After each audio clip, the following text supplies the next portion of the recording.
Srikakulam rural మండలం తండేవలస గ్రామంలో ఎరువుల పైన రైతు సోదరీమణులకు అవగాహన కల్పించాలి. రాష్ట్ర ప్రభుత్వం చేస్తున్నటువంటి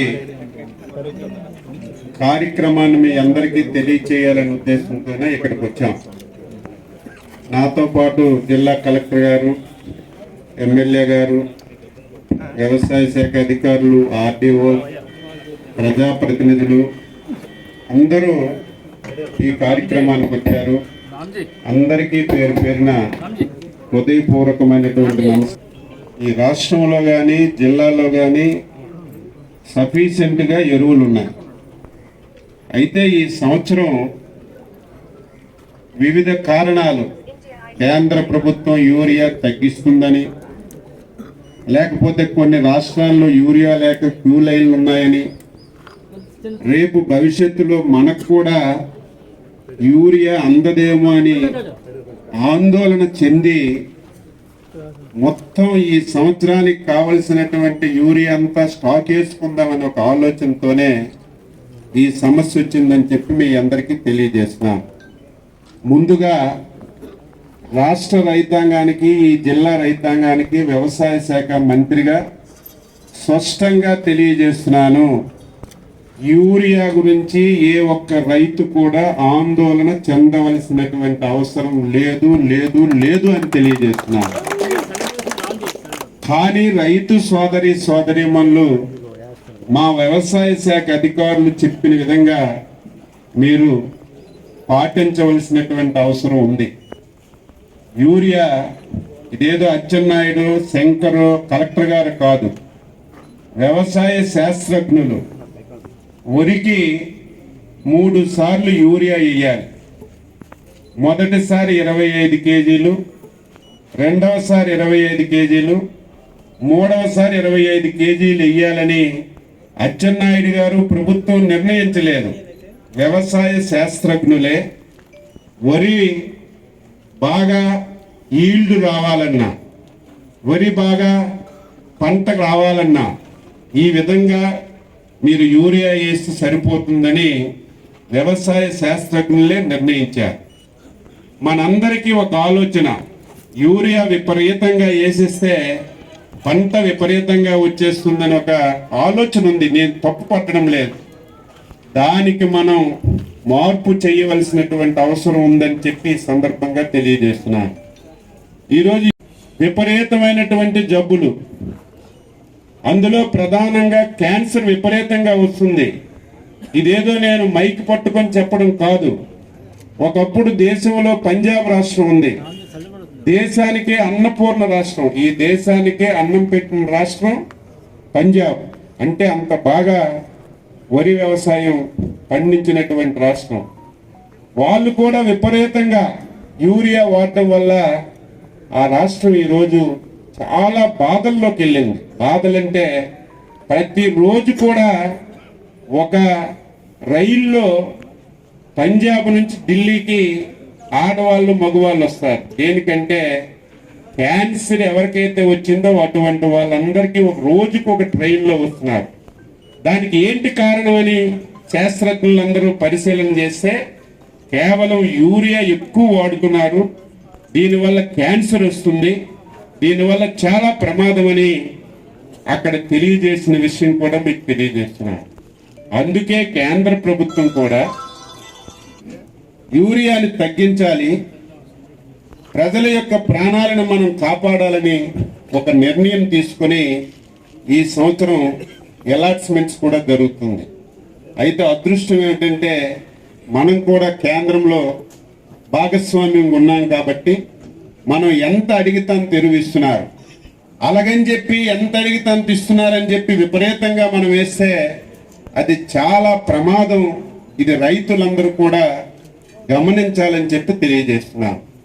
ఇక ఎరువులు ఈరోజు కాదు, గత కొన్ని సంవత్సరాల నుంచి ఒక విధానాన్ని అమలుస్తున్నాం. కేంద్ర ప్రభుత్వం ఎరువులు ఇస్తాయి. ఒక 100 బస్తాలు ఇస్తే 50 బస్తాలు మార్కెట్కి ఇస్తాయి, 50 బస్తాలు ప్రైవేట్ డీలర్లకు ఇస్తారు. అది మనం చేసిన నిర్ణయం కాదు, కేంద్ర ప్రభుత్వమే నిర్ణయం చేసింది. ఈ సంవత్సరం నేను ముఖ్యమంత్రి గారి దృష్టిలో పెట్టి ఒక నిర్ణయం తీసుకున్నాం. ఎవరు ఏది అనుకున్నా పర్వాలేదు, ఈ సంవత్సరం 70% మార్కెట్కి 30% ప్రైవేట్ డీలర్లకు ఇవ్వాలని నిర్ణయం తీసుకున్నాం. చాలా మంది ప్రైవేట్ డీలర్లు ప్రభుత్వం మీద మా మీద ఒత్తిడి చేసినా సరే ఈ సంవత్సరం ఎట్టి పరిస్థితిలో మార్కెట్ ద్వారా సందర్భంగా తెలియజేస్తున్నాం. ఈ మధ్య కాలంలో ఎందుకు ఆందోళన చెందుతున్నారంటే, మనం ఏ గ్రామానికి ఏ రైతు సేవా కేంద్రానికి ఎంత ఎరువు వెళ్ళాలనేది నిర్ణయం చేసుకోవాలి. దీంతో పాటుగా అనేక సమస్యలు ఈసారి వచ్చాయి. 2-3 జిల్లాల్లో అయితే 1,50,000 మెట్రిక్ టన్నులు కేంద్ర ప్రభుత్వం మనకు అలాట్ చేసింది.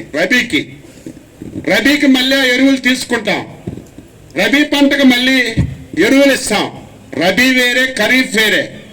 ఈ రోజే రబీకి తీసుకొని ఇంట్లో స్టాక్ పెట్టుకుంటే ఇంకొక రైతుకి మనం ఇబ్బంది పెట్టే వాళ్ళం అవుతాం. దయవుంచి రైతులందరూ కూడా అర్థం చేసుకుని ఆలోచన చేయమని చెప్పి కోరుతున్నాను. అదేవిధంగా ఇప్పుడే ఎమ్మెల్యే గారు చెప్పారు, డ్రోన్స్ ఇచ్చాను, వ్యవసాయ యాంత్రీకరణ కింద పనికిరాలు ఇచ్చాం. ఇప్పుడే కొత్తగా నానో ఎరువు ఒకటి ఇంట్రడ్యూస్ చేశారు. తెలీదు, దాని గురించి ఎవరికి తెలియదు. నానో ఎరువు అంటే ఏదో డైరెక్ట్గా వేస్తేనే విపరీతంగా మనకి ఈల్డ్ వస్తుందని కొంతమంది అనుకుంటున్నారు. మా ఆఫీసులో కూడా చెప్పాను, ఒకప్పుడు నానో యూరియాలో 7% నైట్రోజన్ ఉండేది. యూరియాలో ఎక్కువ నైట్రోజన్ ఉంటుంది, నానో యూరియాలో 7% నైట్రోజన్ ఉండేది. కేంద్ర ప్రభుత్వం కూడా రైతు నైట్రోజన్ శాతం చూస్తున్నాడు. నానోలో 7% ఉంది, బస్తాల్లో 25% ఉంది. ఎక్కువ బస్తాలు అడుగుతున్నారు, నానో యూరియా వాడడం లేదని కేంద్ర ప్రభుత్వం ఆలోచన చేసి 7% ఉన్నటువంటి నైట్రోజన్ని 20%కి పెంచారు. అంటే మీకు దాదాపుగా బస్తాలో యూరియాకి ఏ విధంగా ఉంటుందో నానో యూరియా కూడా అదే విధంగా ఉంటుంది. కానీ మొదటి దశలో అందరూ ఇదే అయ్యింది. రెండో దశలో మాత్రం మీరు ఎక్కువగా నానో యూరియా వాడితే మీకు తక్కువ ఖర్చు అవుతుంది, ఫలితాలు కూడా బాగా వస్తాయి. దీన్ని కూడా మీలో మీరు మాట్లాడుకొని, అందరూ చెయ్యరు. ప్రతి గ్రామంలో 1-2-3 చదువుకున్న రైతులు, కొంచెం వ్యవసాయం మీద అవగాహన ఉన్న రైతులు 2-3 అమలు చేయండి. బాగుందంటే అందరూ అదే వాడతారు.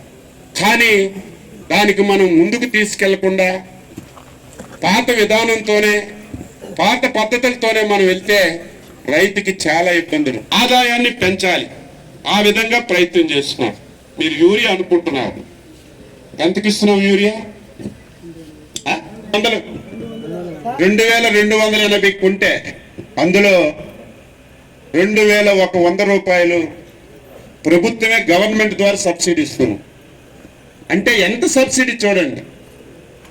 కొన్ని దీనివల్ల ఏమైనా ఉపయోగం ఉందంటే దీన్ని శాస్త్రోక్తంగా ఉపయోగించుకుంటే ఉపయోగం.